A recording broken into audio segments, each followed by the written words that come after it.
Um novo filme produzido em Goiás está sendo lançado no mercado. Theo, Além da Liberdade, é o primeiro longa-metragem produzido na região sul do estado. O diretor do filme é o cineasta Júlio Quinan, o convidado de hoje do nosso programa. Bem-vindo, Júlio. Muito obrigado. Obrigado pela oportunidade. Esse filme que você está lançando, ele tem uns feitos inéditos. Por exemplo, foi produzido de forma totalmente independente. Além de ser o primeiro filme da região, você é de Tumbiara.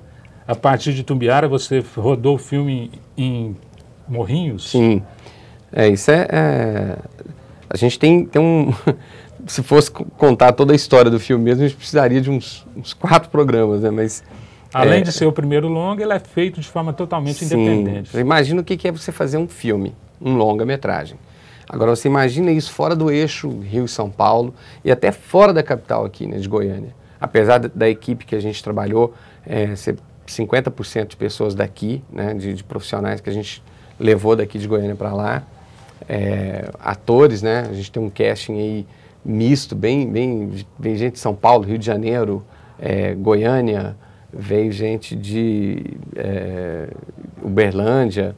E então, toda essa dificuldade eu já acho que já tem um certo ineditismo aí, né? Você juntar uma equipe dessa para poder fazer um filme. E aí vem a parte que a gente trabalhou totalmente sem recursos, né? Sem nenhuma fonte de financiamento, sem nenhuma linha de financiamento, né? Dessas de Prodecine, editais. Então, a gente resolveu fazer no peito mesmo. Por que você se propôs a desenvolver esse projeto dessa forma, sem buscar o apoio das leis de incentivo, dos financiamentos públicos? Bom, muito legal você ter me perguntado isso. É uma coisa que a gente pouco fala, né? Na verdade, a gente tentou várias vezes, né, editais. Inclusive, esse filme foi inscrito como curta no edital da Secretaria de Cultura aqui e perdeu.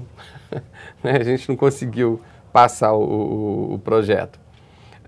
Mas, enfim, quando a gente viu que não tinha muita saída, a gente adaptou o roteiro de uma forma que a gente pudesse trabalhar sem ter que inventar muita coisa, que acaba complicando a produção, né? Você sabe que cinema tem isso. A gente conseguiu as locações de graça, que o casarão onde foi filmado praticamente 50%, 60% do filme em Morrinhos, estava tudo pronto com a mobília da época, né? Que isso é muito importante falar, que a gente, além de fazer um filme, é um filme de época, né?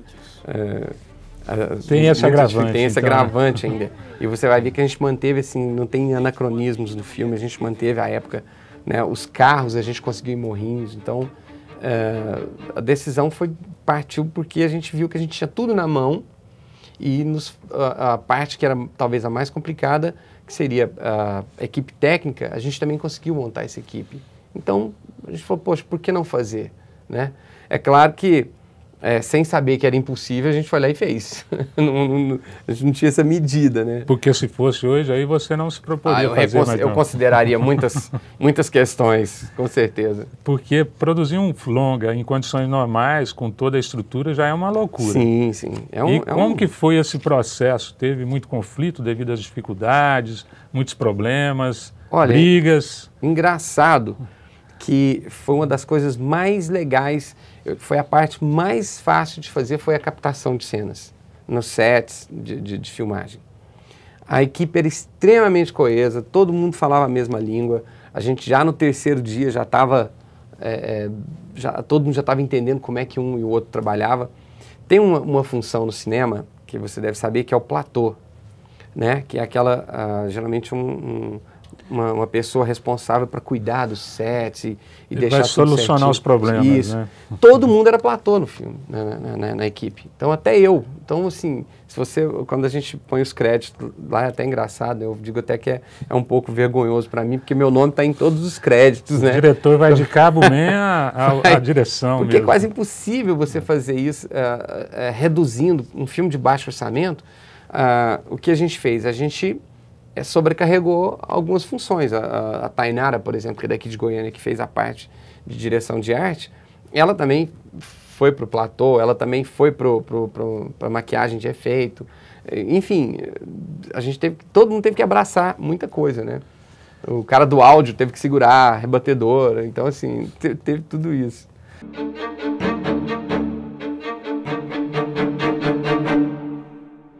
A menina será muito bem cuidada aqui, seu Francisco.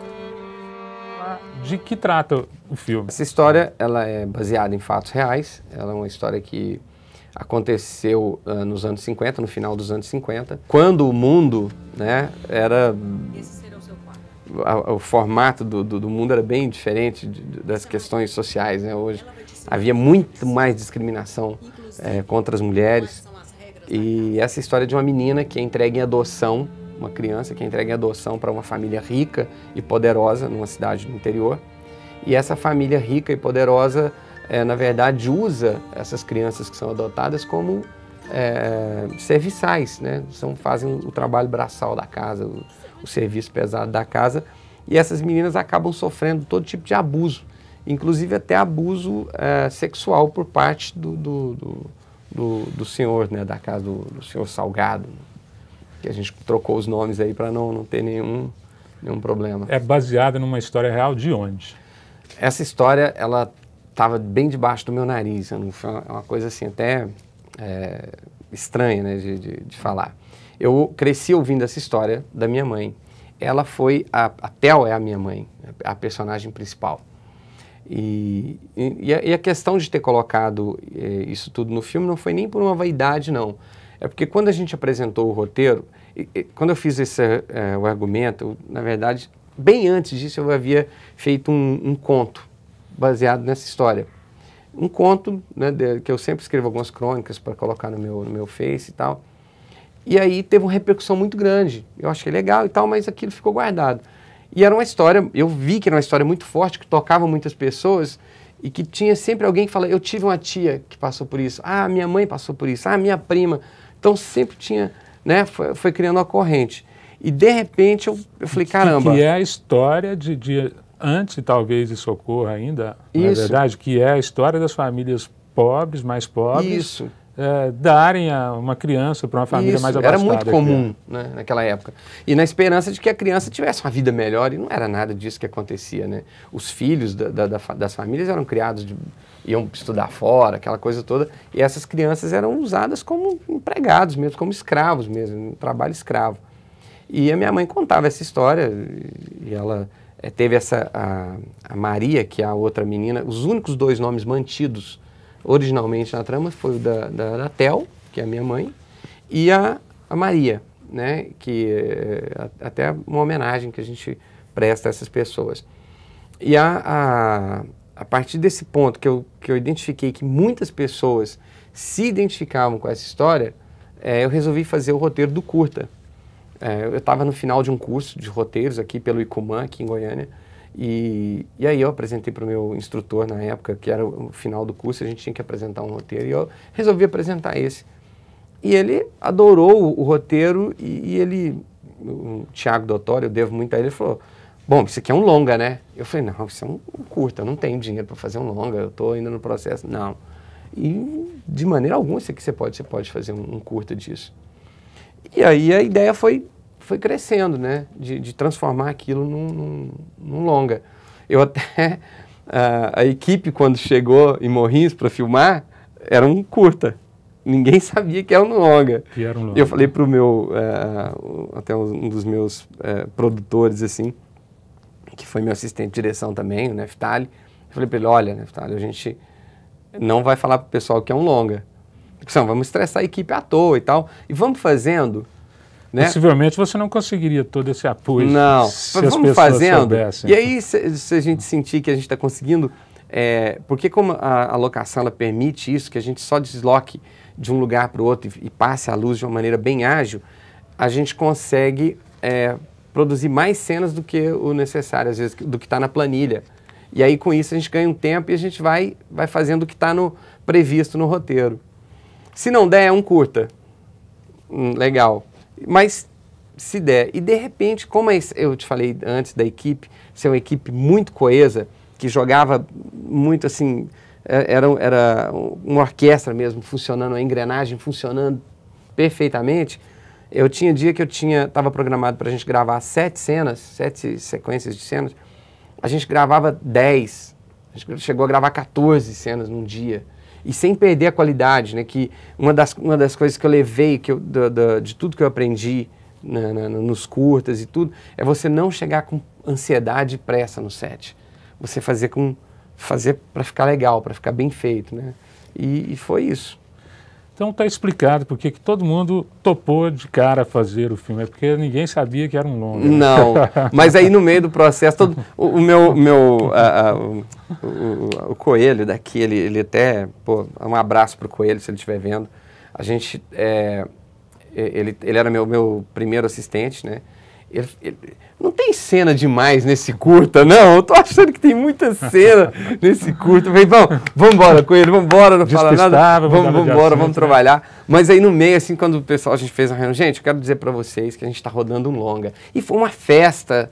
Mas você acha que vai dar? Eu falei, não, vai dar sim. Tanto que a gente fez o filme em 2 etapas. A gente fez uma primeira etapa. Eu vou te interromper, porque a gente tem que ir para o intervalo e depois Tranquilo. você conta como foram essas etapas. Tá bom, então. Até daqui a pouco.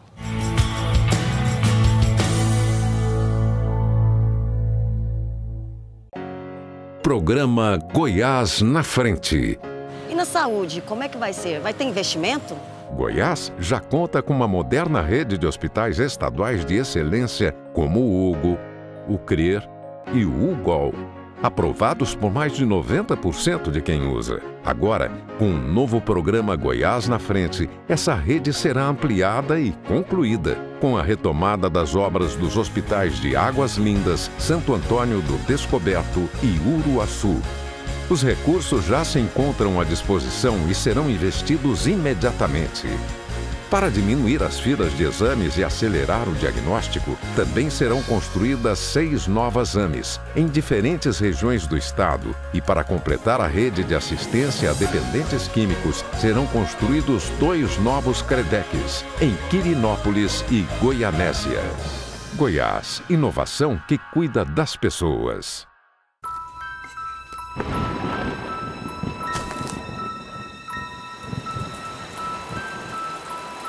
O Aedes aegypti, que transmite dengue, zika e chikungunya, não se reproduz apenas em garrafas plásticas.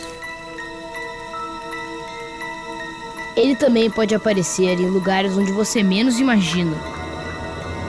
É preciso ter cuidado. Afinal, o risco pode ser sério quando se leva o Aedes na brincadeira.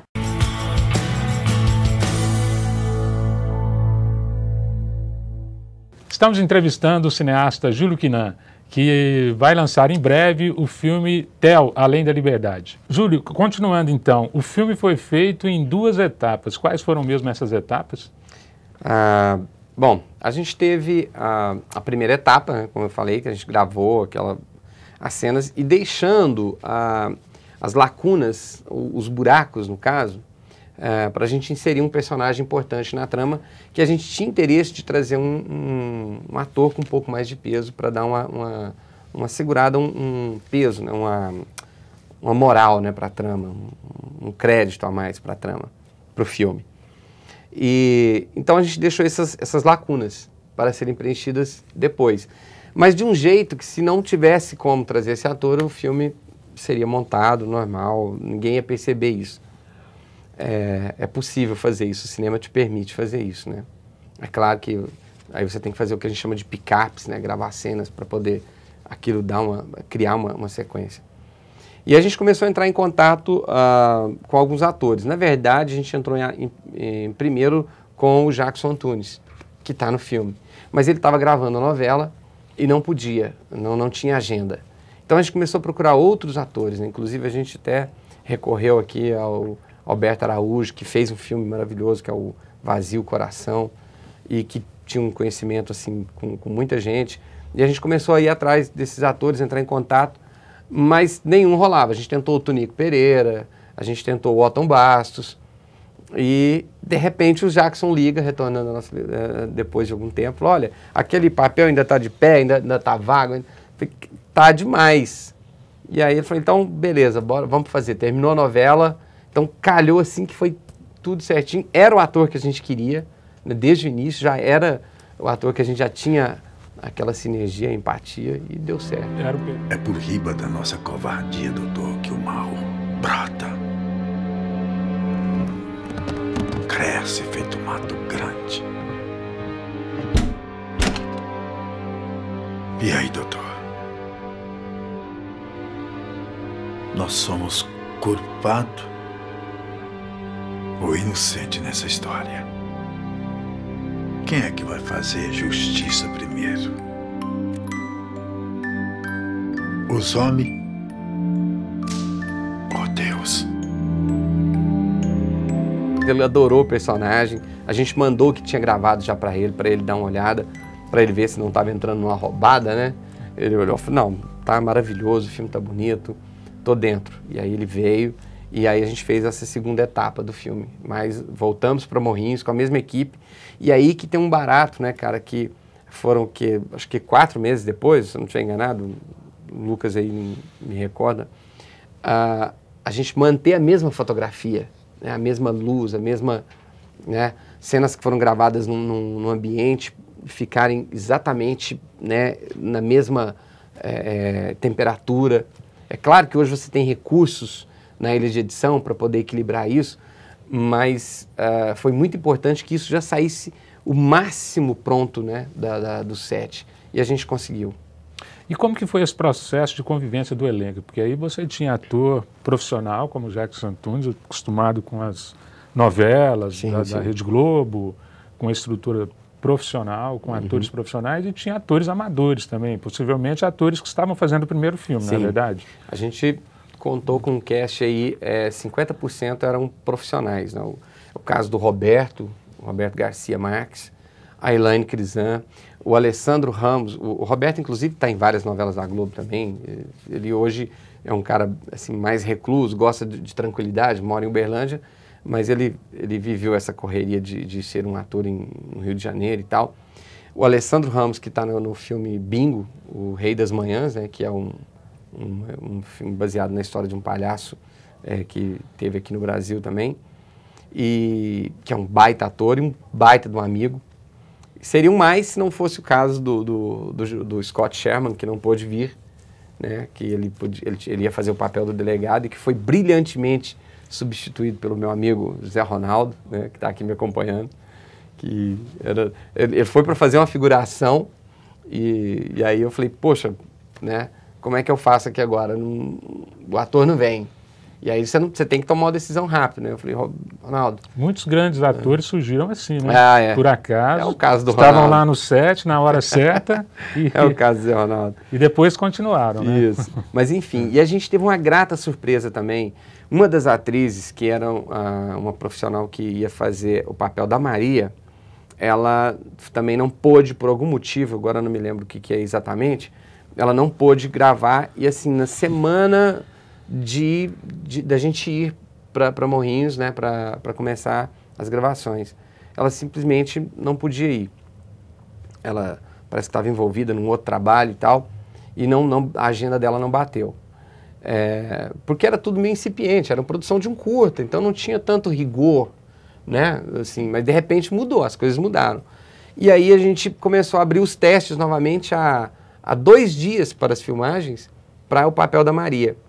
E aí a minha filha, que conhece muita gente e tal, falou, olha pai, tem uma menina que estuda comigo, e eu vejo ela fazer umas esquetes, ela faz umas coisas e tal, eu acho ela muito legal, ela tem um perfil para o personagem que o senhor quer, e ela atua muito bem. Eu acho que ela resolve. Eu falei, manda uma cena, mandei a cena, manda essa cena para ela, fala para ela gravar com o celular mesmo. Falei, né, vamos ver o que vira. E manda para mim. E nisso eu estava recebendo um monte de teste e tal. E quando o teste dela, que é a Bárbara, chegou, e é uma menina de Joviânia, mora em Joviânia. Hoje ela está estudando aqui em Goiânia, está fazendo teatro paralelamente com o curso de Direito dela. Quando a menina entrou no set para gravar já as primeiras cenas, ela deu um banho, assim, eu fiquei impressionado com a qualidade cênica dela, né, com a atuação dela. Estava pronta, falei, pô, uma atriz pronta, e que deu um ganho, né, pro papel. Eu até acho que ela foi melhor do que a menina que ia fazer o papel dela. Essas coisas de males que vêm para bem, essas histórias providência, né, divina no cinema, né? Na verdade, foi uma sorte, então. Foi um achado mesmo. Ô Júlio, eu queria assim, até avisar para o público que está vendo o programa que logo após a entrevista vai ser exibido o curta Negação, de autoria do Júlio. Sobre o que trata esse filme, Júlio? Esse filme é um filme experimental, né? A gente estava, como eu te falei, trabalhando mais a parte de técnica cinematográfica, né? E é um filme meio surrealista que trata de uma questão que todo mundo, acho que tem, né? Um relacionamento com a morte, por exemplo, né? E é um curta de 7 minutos e que trata disso de uma maneira meio subliminar. É aquela coisa, se eu ficar falar muito, eu vou dar spoiler, né? Mas é isso, o filme trata sobre a negação da morte, né? Negar a morte, né? Meio, de uma linguagem meio surreal, mas tem que avisar que tem violência, viu, gente? Então, tire as crianças da sala. Violência muito explícita, não, né? Na verdade, a gente usou um recurso técnico, porque como a gente não tinha grana para filmar as cenas mesmo, do jeito que seria, a gente usou imagens do storyboard, animamos as imagens do storyboard numa determinada sequência para mostrar essa violência. E que eu achei que até tira um pouco do trauma, né, de você mostrar uma cena mesmo, realmente. Ou, de repente, fica até mais agressivo, né? Não sei. O público vai poder conferir isso, né? Depois do programa, logo após a entrevista, a exibição do filme de curta-metragem Negação. Isso. Vamos aproveitar e falar um pouco da sua carreira. Como que surgiu essa história de cinema na sua vida, a sua formação e depois a gente fala também sobre as suas influências, os diretores que você admira. Ah, sim. Então, eu estava... logo depois que eu perdi meu pai, quando eu tinha 7 anos de idade, não vou contar a história da minha vida, não. Isso é só porque é um episódio muito forte. Eu acho que com 7 anos você não tem muita... Você não está bem formado, a sua psique.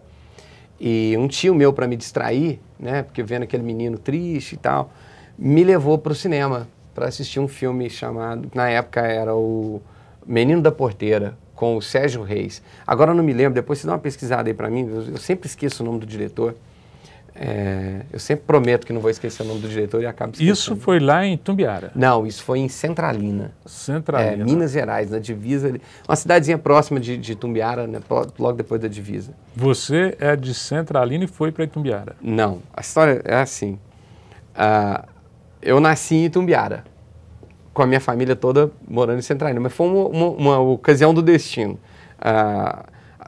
Hoje eu acho que já mudaram isso, mas antigamente não tinha hospital em Centralina, maternidade, essa coisa toda. Então as mulheres davam à luz em Itumbiara. Então praticamente a população de Centralina era toda quase que nascida em Itumbiara, por conta dos hospitais. Acho que mudou isso agora, a lei agora permite que as crianças sejam registradas como nascidas na cidade, porque só saía de lá para nascer, então foi uma situação. Mas o que acontece? A gente estava em Belo Horizonte, quando meu pai faleceu, e como toda a parentela da minha mãe, toda daquela região ali do Triângulo Mineiro, ali de Canápolis, Centralina, ela decidiu voltar para Centralina, né, para ficar mais próximo dos parentes, uma questão mais de família mesmo e tal. E aí esse tio meu me levou para assistir o Menino da Porteira. E aquela tela, aquele ambiente, aquela coisa, já me capturou assim de cheio, né? Eu fui muito impactado por aquilo, porque eu sempre desenhei, sempre gostei de desenhar, ilustrar. Então, quando eu vendo aquilo numa tela grande, colorido, né, que era uma coisa nova também, nós estamos falando dos anos 70, né? As TVs a cores não eram uma coisa tão comum assim nos lares. Eu vou pedir para você continuar essa história logo após o intervalo. Tá ótimo. Até daqui a pouco.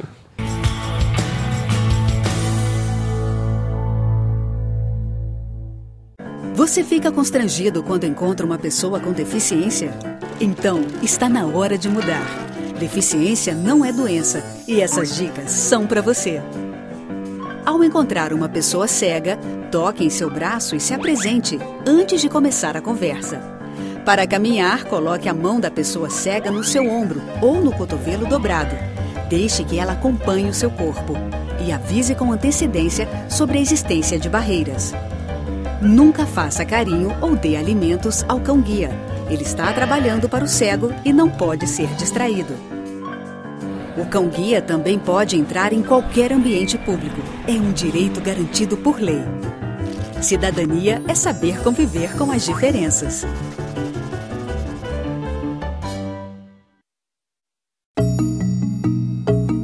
O Superior Tribunal de Justiça está realizando uma revolução no judiciário brasileiro. É a virtualização de processos. Agora, o tempo de envio e distribuição dos autos caiu de aproximadamente 13 meses para 5 dias. Além de eliminar o papel e reduzir custos com logísticas de envio, protocolos e viagens, a virtualização permite total integração entre o STJ, os demais tribunais, os advogados e as partes, com total segurança e transparência. As salas antes ocupadas por pilhas de papéis agora oferecem mais conforto e melhores condições de trabalho aos nossos colaboradores. Os processos são virtuais. O benefício é real. O primeiro Tribunal Nacional do mundo a promover a virtualização de processos. Informe-se, porque ter acesso fácil e rápido à justiça é um direito seu.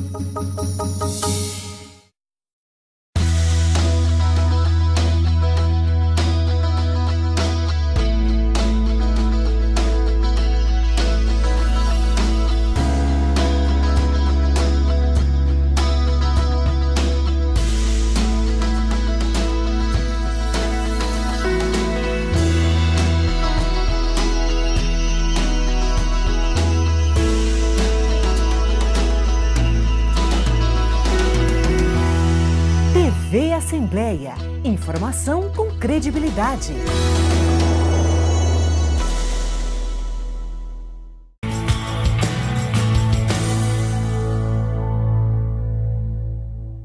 Estamos conversando aqui com o cineasta Júlio Quinnan, que lança em breve o filme Theo, Além da Liberdade. Você, então, estava falando sobre os anos 70, o seu começo no cinema, o impacto do Menino da Porteira, e a TV a cores não era muito comum naquela época, então continua. Só lembrando, o nome do diretor, o Ronaldo falou para mim, é o Jeremias Moreira. Então, aquilo me impactou muito, eu fiquei muito impressionado com aquilo. Então, quando, com o falecimento do meu pai, e a gente tendo que se mudar para uma cidadezinha menor, aí logo a gente foi para uma outra cidade, que é Goiatuba, que também está a 200 quilômetros, a 170 quilômetros daqui, né, se eu não estiver enganado. E lá tinha um cinema, o Cine Lúcio Prado, e eu, com a minha caixinha de engraxate, ia para a porta do cinema e ficava olhando aqueles fotogramas, né, que eram colocados naquele requadro de vidro, maravilhado com aquelas imagens, né, e sonhando, né, com aquilo. E tinha um muro do lado do cinema, um corredor, um beco, assim, que era onde eles, quando os filmes arrebentavam, e eles usavam a moviola para juntar, eles jogavam aqueles recortes pela janela. E eu pegava aquilo tudo e ia jogando dentro da minha caixa de sapato, a ponto de eu ter um monte de recorte. E aí eu olhava aquilo contra a luz e ficava tentando entender por que tinha a mesma foto o tempo todo, né? Até eu descobri que, né, um cinema eram 24 quadros por segundo e tal. Mas aquilo mexia muito com o meu imaginário. E o tempo foi passando, vou encurtar a história, vem a vida profissional, eu tive que escolher uma carreira, eu escolhi a carreira de publicitário, sempre com o pezinho no cinema, porque a publicidade é o que mais me deixava perto do cinema, de poder fazer aquelas coisas que eu gostava. Então eu fiz um curso de direção, como eu te falei, fui pela Casper Libero, a direção de cinema, para entender toda essa linguagem. Fui aprender mesmo, fui estudar sobre cinema, produzi vários comerciais para televisão, para propaganda e tal, e sempre acalentando o sonho de fazer o meu filme, né? Sempre escrevendo um roteiro aqui, trocando uma ideia aqui, a gente fazendo os curtas e tal, até que o Jeremias refilmou o Menino da Porteira com o Daniel, 40 anos depois. Aí eu falei, poxa vida, agora eu tenho que fazer meu filme mesmo, porque o cara faz o mesmo filme 2 vezes, eu não consigo fazer um. Não, é o mesmo diretor. É o mesmo diretor. Então eu falei, não, eu vou fazer o filme e seja o que Deus quiser. Então a gente... E qual que você gostou mais, o primeiro ou o segundo? Ele fez tudo igual? Eu sou suspeito para falar. Você gostou do porque eu gostei dos dois. Né? Eu gosto dos dois. Eu gosto dos dois. Eu sou apaixonado por cinema. E quando você faz cinema de uma maneira apaixonada, você para de julgar o filme do colega, do outro. Você fica olhando os bastidores, o que está por trás daquilo ali, né? Quanto trabalho que está por trás daquilo ali. Você fica olhando uma cena, às vezes, que ninguém dá nenhum valor, né? Um plano de sequência ali de 2, 3 minutos, e você fica assim, caramba, puxa, você fica imaginando câmera, como é que ele subiu para fazer, o cara segurando o Steadicam, a iluminação para não estragar nada, o cara do áudio. Então, você fica de uma maneira muito mais... eu fico muito mais sensível a isso, né? Eu não consigo julgar negativamente, por pior que seja, né, um trabalho. Não que eu queira que isso seja feito comigo, não é nada disso. É porque realmente eu sou solidário a quem faz cinema. Eu acho que quem faz cinema são sonhadores, né? São pessoas que sonham muito. Então eu sou suspeito para falar. E aí nisso, quais foram os cineastas que foram decisivos na sua vida, que você viu, falou, quando eu crescer eu quero fazer um filme igual esse cara? Eu tenho assim, uma lista, né? Porque são tantos e cada um numa determinada técnica ou numa determinada verve, né? Num jeito de fazer. Mas eu tenho assim, grandes influências. Eu gosto muito Antes de você falar, vou até causar uma expectativa. Só para lembrar que logo após a entrevista você pode assistir o curta Negação, um filme do Júlio Quinã. Bem, então quais foram os cineastas? Bom, eu gosto muito de suspense, então o Hitchcock acaba sendo uma das grandes referências. O trabalho dele com o mise-en-scène, né, toda a construção da cena, eu amo aquilo.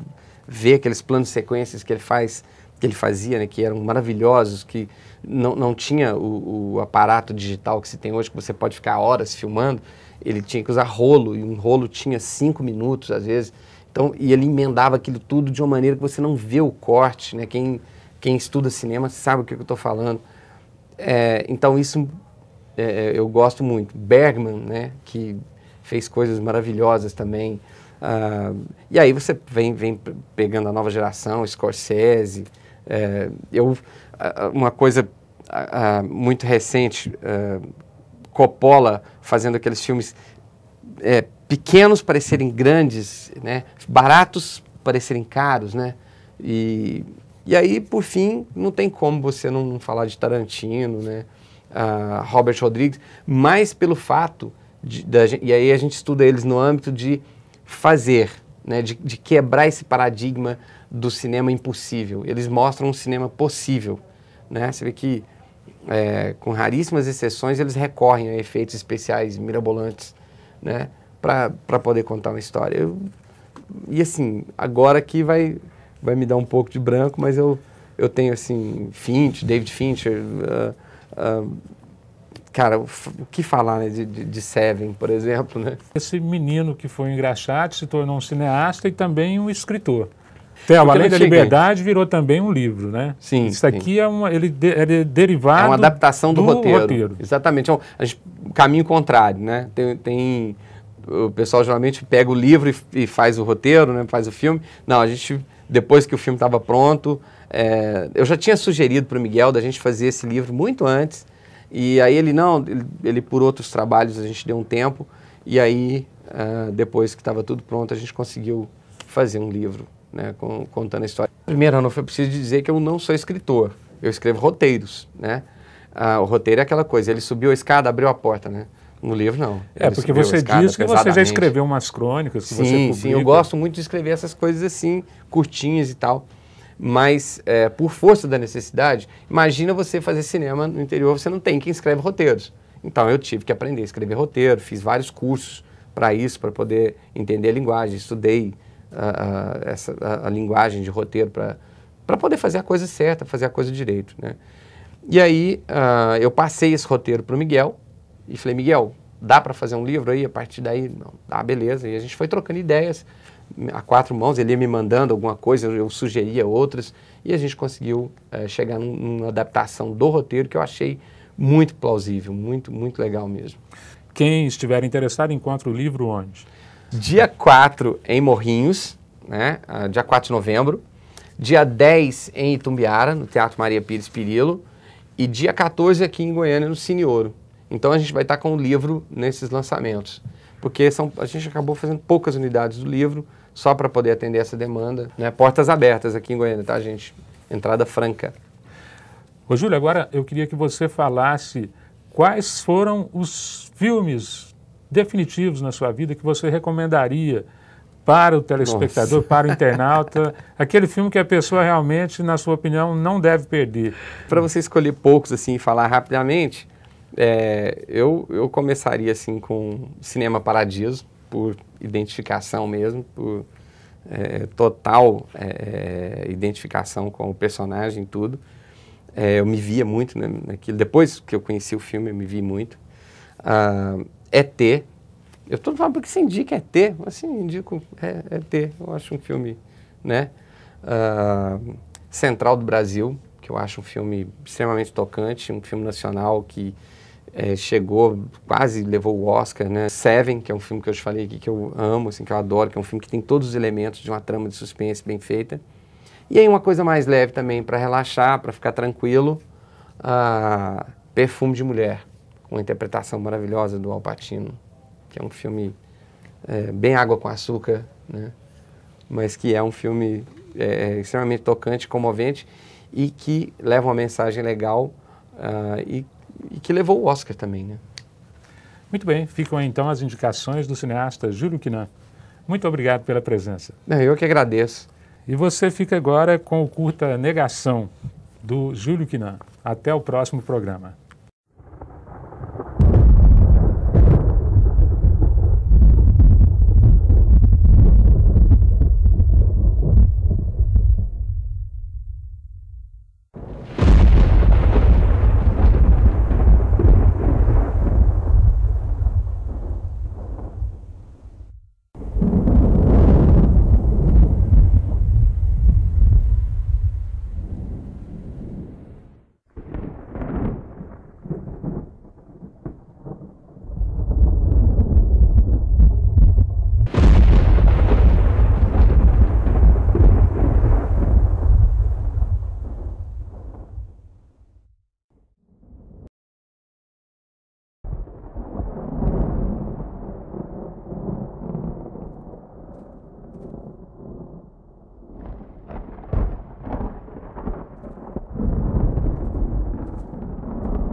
Tem alguém aí?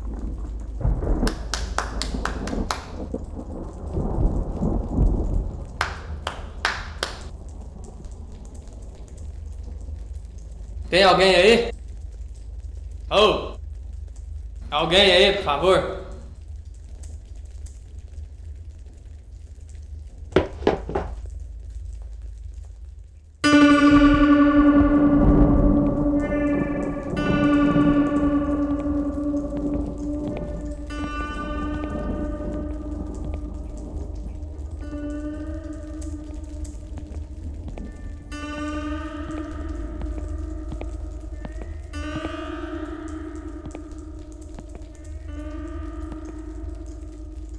Boa noite.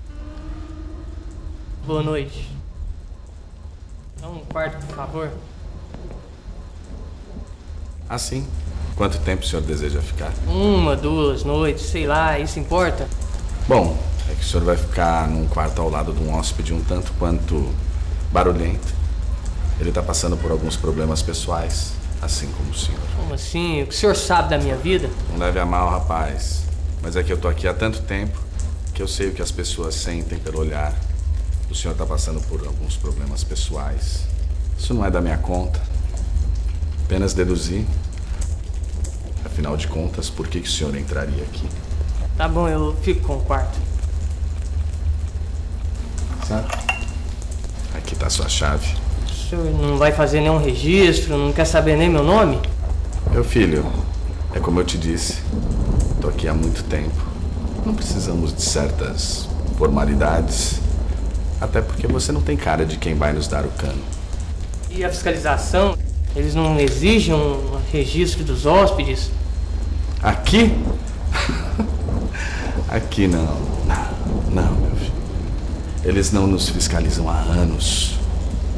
Somos esquecidos aqui. Pode descansar tranquilo. Se o hóspede ao lado fizer barulho, é só me chamar.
Quer dizer que eu... Sim. Você está na fase da descoberta. Logo virão te buscar. Melhor você descansar. E o que vem agora? Negação. Não, não. Não. Não.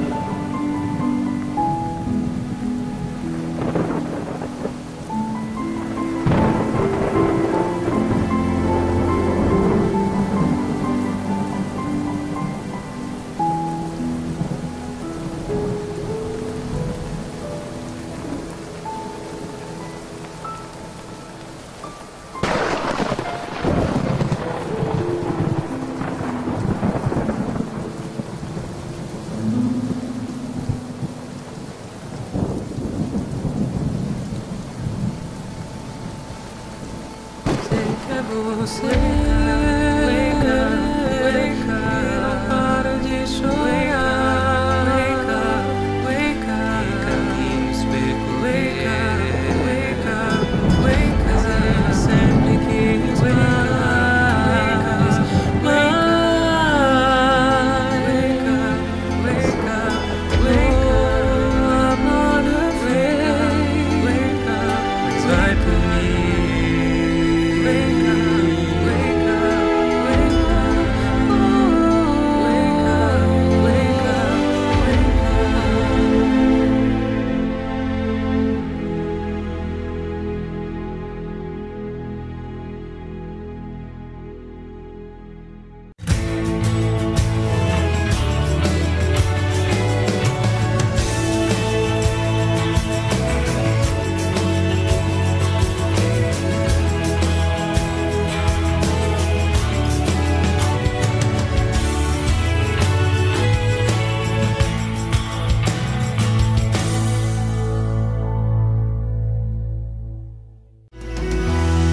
TV Assembleia.